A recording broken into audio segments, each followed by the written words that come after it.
An opportunity now in Cleveland with a quarterback situation that, honestly, he can come out of and win the job. I think he'll do well. I really do. I think the kid works really hard. I think he loves the game of ball. And when it comes down to it, if you have a guy like that loves the game, obviously grown up around it his whole life, I think he'll be successful. He has a tremendous luxury to change plays at the line of scrimmage and what he sees. But you got to take into account that this kid has started every game in his high school career. This kid has started every game in his college career but one. He's seen a lot of football. So it's not too many complex defenses that you could throw at him that he hadn't seen. He's seen all of them. What happened behind the scenes in Miami last week left NFL scouts, general managers, and team owners completely shocked. Shedeur Sanders put on a performance that was so sharp, so precise, that even the most experienced talent evaluators, people who've been doing this for decades, are now second-guessing everything they thought they knew about quarterback play. The buzz started quietly on Tuesday. By Friday, it was all anyone in football circles could talk about. And now it makes total sense why Deion Sanders has been so confident about his son's NFL future. What you're about to hear could seriously shift the way you see the 2025 NFL Draft. But before getting into the details of that private session, take a second to think about this. How many times have we seen quarterbacks hyped up only to fall apart under real pressure? How often do college stars shine in the NCAA but fold when they step into the NFL's high-stakes environment? The league's history is full of QBs who looked unstoppable in college but couldn't cut it at the next level. That's exactly why what Shedeur did last week is so unbelievable. This wasn't a flashy highlight reel against weak college defenses. It wasn't a carefully edited clip designed to go viral. This was a real, high-stakes NFL-style workout, with all the pressure you can imagine. Here's what we know. About 3 weeks ago, word started to get around that Shedeur had scheduled a private workout in Miami. But this wasn't just any workout. It took place at a top-tier training facility, the kind of place where legends like Tom Brady and Aaron Rodgers go during the offseason to sharpen their skills. It's a spot known for its privacy and intensity, far away from media noise. But here's where things got really serious. Shedeur didn't just bring in a few position coaches or local scouts. He invited the big names, the harshest critics. These were evaluators who don't get impressed by flashy stats or famous families. Think former NFL defensive coordinators who've built entire careers on shutting down elite QBs. Think scouts who've analyzed everyone from Peyton Manning to Patrick Mahomes. And they all showed up. Every one of them. Inside the facility, the vibe was intense. 15 NFL decision makers, execs, scouts, and coaches were spread across the field. Clipboards out, stopwatches ticking, no smiles, no reactions. Just stone-faced pros who don't hand out compliments lightly. Then Shedeur walked onto the field. No hype, no background music, no cameras trying to catch a viral moment. Just him, carrying the weight of his family name and the hopes of Colorado fans everywhere. The place went silent. And what followed? That's when everything changed.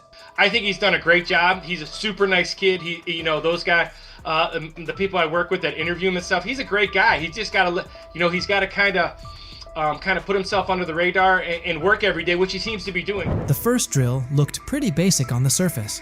40-yard throws to stationary targets. Seems simple, right? Not exactly. These weren't college-level wideouts standing out there. They brought in former NFL receivers, guys who really understand how to create separation and run routes with pro-level precision.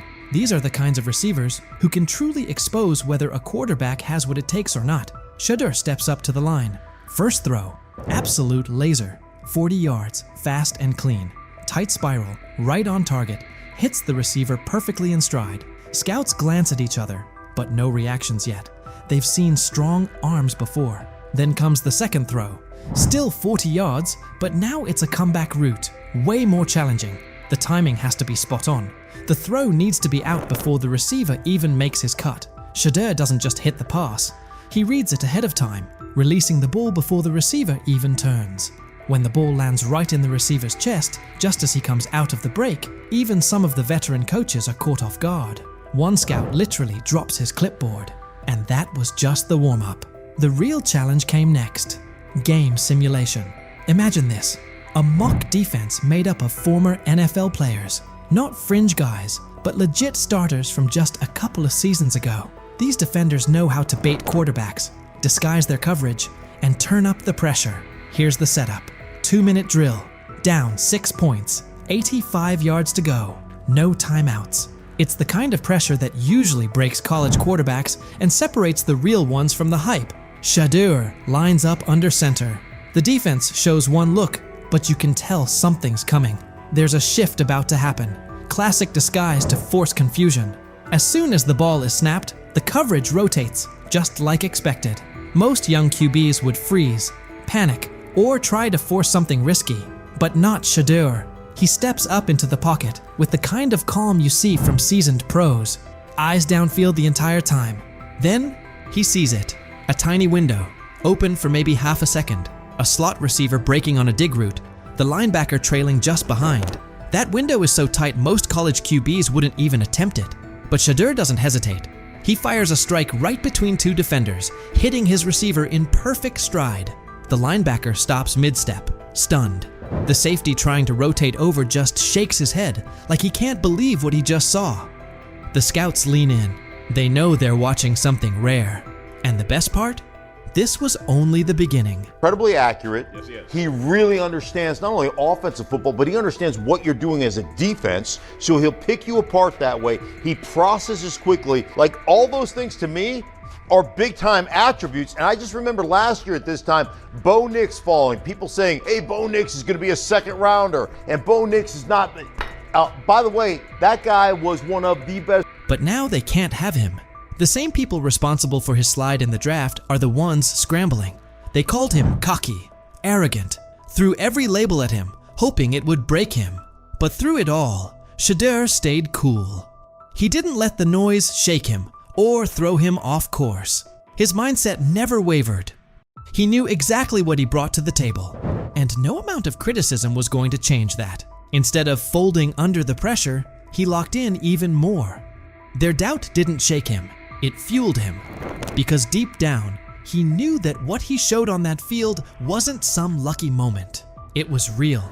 It was proof of who he is and what he's capable of becoming. And now, those same scouts are left second-guessing everything. They thought they had him figured out. But what they saw last week flipped their entire evaluation on its head. At first, they saw attitude. They saw confidence and labeled it arrogance. They judged him before really watching him. But Shedeur didn't let it affect him. Instead, he showed exactly who he is when the lights are the brightest. And now those same scouts, the ones who once questioned if he had what it takes, are sitting in silence, unsure of what they just witnessed. His performance is making waves, and suddenly their early opinions are starting to look shaky. They didn't just see a strong-armed college quarterback out there. They saw a leader, calm, smart, in total control. The more his confidence grows, the better he gets. And now, they're starting to realize they might have missed something big. What they once brushed off as ego now looks more like confidence that can't be rattled. And his ability to shine under pressure is forcing a lot of people to rethink how they evaluate talent. Every day that passes, the question gets louder. How long can they keep ignoring the guy they once dismissed? Have we ever seen a quarterback flip the narrative like Shedeur Sanders just did? How often do players get counted out because of assumptions or snap judgments? How many times is confidence mistaken for arrogance? And how much potential gets overlooked because of it? Maybe this is that turning point. Maybe those very traits we criticize in young players are actually the ones that turn them into something great. What if Shedeur is exactly the kind of quarterback the league's been missing? What if we're watching the start of something special? So what do you think? Could Shedeur Sanders be the real deal? And what kind of impact will his rise have on the 2025 NFL Draft? Was out there, I talked to Denzel Ward, Yeah. I talked to some, but I can't say the name. But anyway, I done talked to some people. He looked different. There's a difference when that young bull is out there spinning that ball. You hear me? Mm-hmm. Difference. I'm talking about football. I ain't talking about no media and all that hoopla and all them, on Twitter, they putting up the numbers. Some he with 10 for 12 for 2 touchdowns. I'm talking about when he's at the helm, he looks different. Whether he's going with the first team, second team, or third team. It don't matter. From being buried on the depth chart as a fourth stringer to suddenly becoming a standout on the second team, Shedeur Sanders just pulled off the most impressive quarterback comeback since Tom Brady made the world believe he wasn't finished at 40. What is it going to take for you to just buy in to Shedeur Sanders when players all around him are telling you how different he looks, how good he looked, how he just has that aura to him? Because it seems like all the players that are around Shedeur Sanders have nothing but great things to say about him and love him. Because again, he clearly just looks different than the rest of the competition that we've seen. And like I said, the last time I've seen guys go for or, say things about a certain player like that, it was Baker Mayfield. So could 12 be that guy? How long until we see 12? Because I feel like it's just a matter of... The same haters who were cheering when he got dropped to 4th string are now scrambling for excuses faster than a glitchy Wi-Fi during the Super Bowl. Get ready, because this isn't just a step up on the depth chart. It's a serious reality check that's got the critics choking on their own words with a big helping of humble pie. Being said, I see some balls coming out of Shedeur Sanders at that game, and I'm like, kind of looks like a guy. Yeah, I'm ready. He can sling it. I see him, some of the veterans, how they talk to him, mic'd up, see what he's doing in the community. Yep. Talk about Njoku there? Njoku, Mike Napier. Once you see, different little interactions and things like that, I know he has the talent. We'll see. It'll be a competition that usually brings the best out of guys, especially young guys. So I'm interested to see how that quarterback situation. I've heard he's been outstanding. The Cleveland Browns training camp just turned into the most talked about event in town. All thanks to Shedeur Sanders, who took his spot as 4th string and used it as motivation for one of the most impressive rises the NFL has seen in years. While everyone was busy counting him out and calling his career dead, Sanders was quietly putting together a performance so good that coaches are saying they haven't witnessed anything like it in the last 15 years. Drafted in the 5th round, all that means nothing when it's time to play football and that whistle blows. He looks different than the rest of the competition. That's what I heard. And I'm talking from a, not Brother Ward, I'm just talking about from sources that's in that room, that's on that field, that's playing the sport. Man, come on, man. Yep, coaches with decades of experience are honestly scratching their heads, trying to figure out how someone goes from being a practice squad afterthought to seriously competing for a starting spot in just a few weeks. Thing is, they never planned on taking him. The problem is, like Ocho Cinco said, you got somebody that has endeared himself to the locker room. And guess what? The difference between him and Tim Tebow, the biggest one, is he can play. He can throw the ball. Tim Tebow running around being an H-back, he can throw the ball. And he's done everything he needs to do. He ain't saying nothing. He ain't rocking the boat. He ain't mad about the reps. He ain't mad about none of that. All the people out there want to see is this, like Tyvis said earlier. We want to see what he can do with Jerry Jeudy. That's it. I want to see what he can do with David Njoku. I want to see him with Junkins. I want to see him with the first running backs. If you are cooking, if you are beating down the doors with the 3s and 4s, guess what?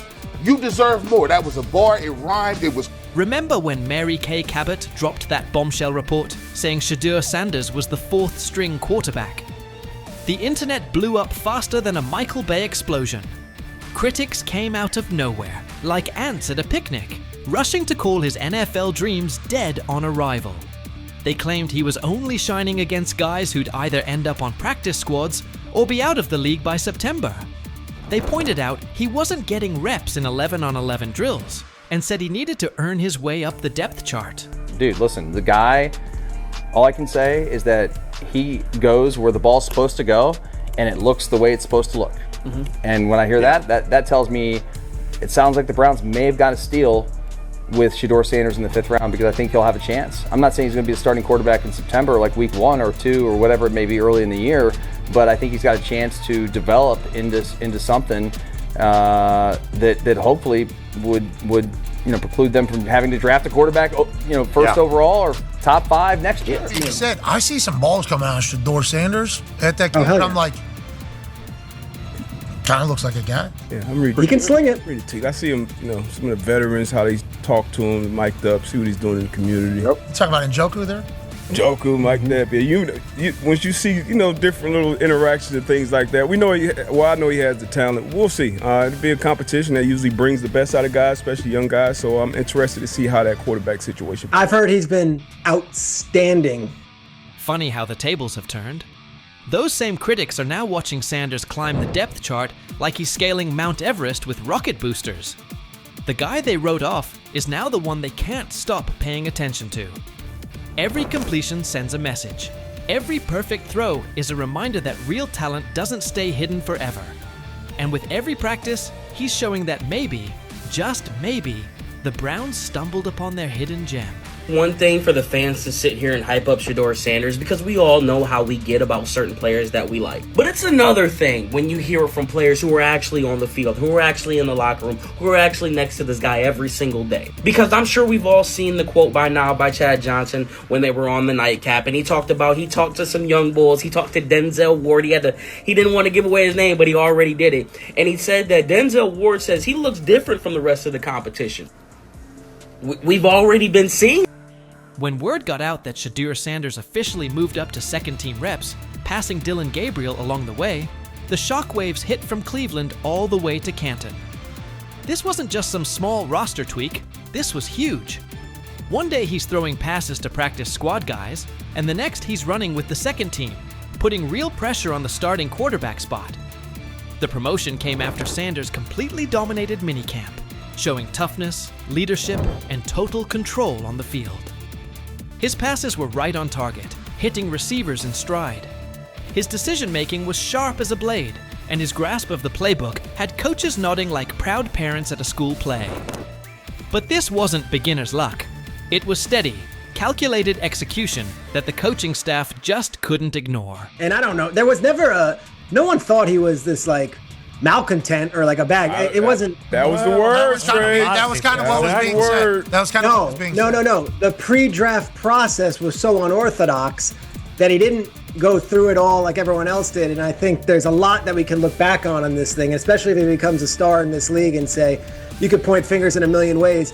Not having a pure agent, not having the workouts that everyone else did, going to these teams, not necessarily being as willing to throw the ball when asked at the All-Star games, like that kind of stuff I think might have stung him and might have turned teams off. But I know when Stephen A. Smith starts singing your praises, that's when you know you've officially arrived.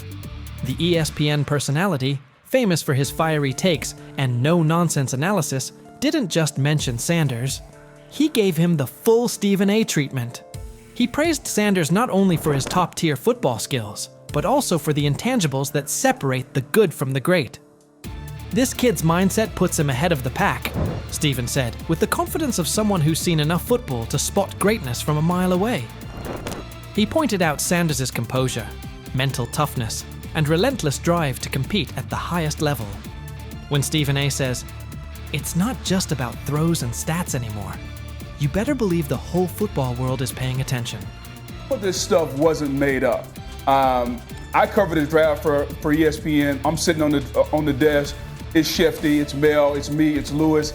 I heard some of the same things that Deion Sanders is talking about. And S.A. and Cantor, you know this, we all have relationships. We all have people who tell us information, they help us prepare to do our job. I heard some of the same things. Some of these things weren't necessarily made up, at least I don't think, from the people that I trust who told me these things. And so, and it's not a knock, it's how he plays in that spread wide open offense, and you project that to a spread wide open field.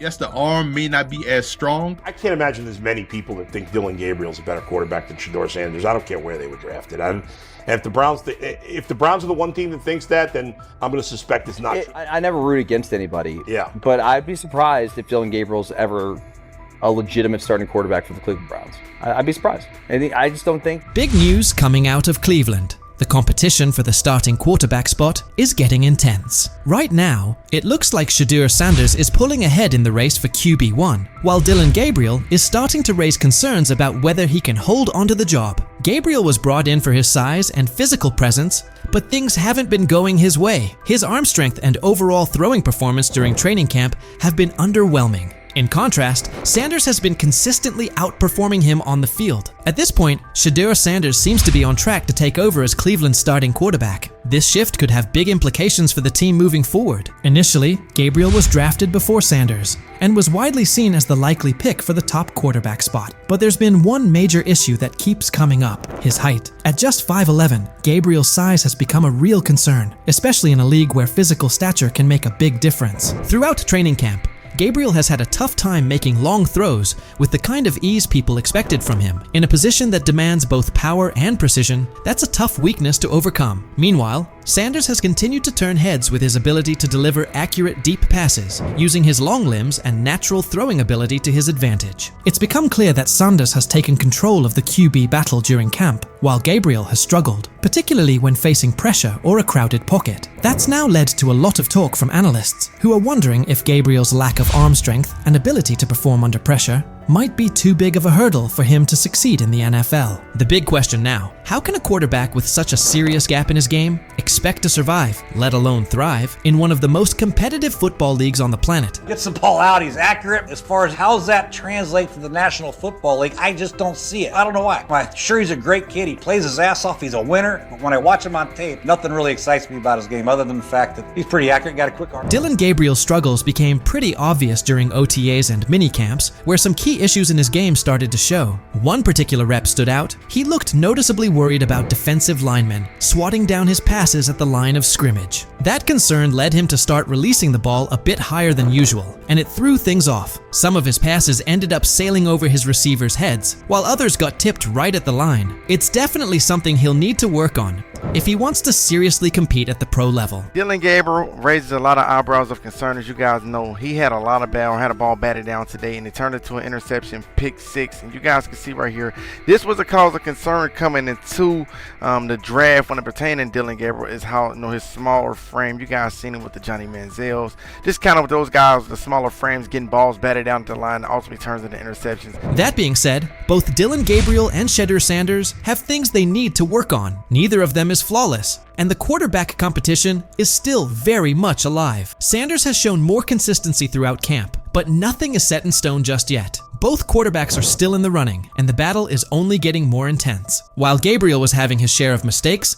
Sanders was out there dropping dimes during practice. His throws were on point, showing off some serious precision and smart decision-making. One play in particular stood out. He connected with his tight end on a corner route near the back pylon. It was a tight window, with a linebacker trailing, and the receiver pressed at the line. But Sanders placed the ball perfectly. It was a textbook read. As soon as the safety bit on the short route, Sanders quickly recognized the one-on-one coverage and took the deep shot without hesitation. That kind of situational awareness, paired with his accuracy, is what's giving him the edge right now. There's even been some chatter that Cleveland may have picked up Dillon Gabriel just to block another team from grabbing Sanders. According to reports, owner Jimmy Haslam was very interested in bringing Shedeur on board, but not everyone on the coaching staff was sold at the time. Regardless of those early disagreements, Sanders is proving himself where it matters, on the field, showing that he's ready to compete at the highest level. There's a lot of speculation. He wanted Shedeur Sanders. The staff drafted Dillon Gabriel, Oregon, 2 rounds earlier.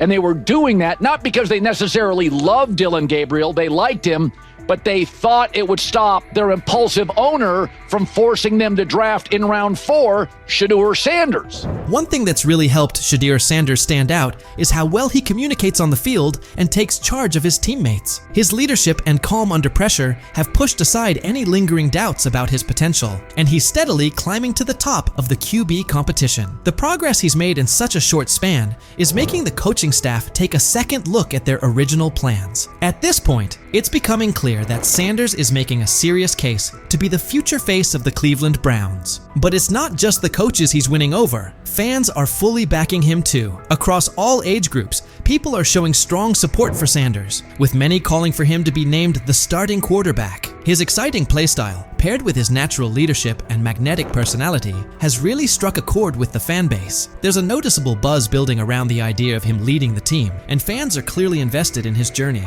The hype isn't just about what he could become. It's about the energy and spark he's already bringing to the team. Fans want someone who can lead, inspire, and get results. And right now, Sanders looks like that guy. Even veteran quarterback Joe Flacco had high praise for him, saying Sanders puts a smile on his face, not just because of how he plays, but because of the positive vibe he brings to the locker room. It's obvious that Sanders is leaving a strong impression on everyone, from coaches and analysts to his teammates.